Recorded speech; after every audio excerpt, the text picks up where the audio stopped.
এমন ভাবে নামাজে দাঁড়াবেন মনে করবেন এটাই হতে পারে আমার জীবনের শেষ নামাজ, ঠিক কিনা? পারফর্ম দ্য সালাহ as if this is your last and final prayer. এমন ভাবে মুসল্লায় দাঁড়ান মনে করেন এটাই হতে পারে জীবনের শেষ নামাজ, this is my last chance.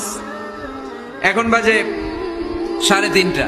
কেউ যদি বলে আসরের যে নামাজটা পড়বেন এটাই আপনার জীবনের শেষ নামাজ, ওই নামাজ আপনি তাড়াহুড়া করবেন?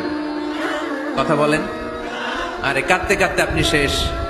এত সুন্দর অজু বানাবেন, এত সুন্দর আতর মেখে যায় নামাজ বিছিয়ে পাঞ্জাবিটা পরে আপনি নামাজে দাঁড়াবেন। রুকুতে কি সুন্দর রুকু করবেন, লম্বা সময় সেজদা করে চোখের পানি দিয়ে তো সেদিন আপনার যায় নামাজ আপনি ভিজিয়ে দিবেন, ঠিক কিনা? কেন এমনটা করবেন? কারণ আপনি জেনে গিয়েছেন এটাই আমার শেষ নামাজ, তাই না? তো প্রতিটা নামাজের সময় এই জিনিসটা ভাবলে সমস্যা কোথায়? আমরা যে আরো আধা ঘন্টা এখানকার সবাই বেঁচে থাকবো কোনো গ্যারান্টি আছে?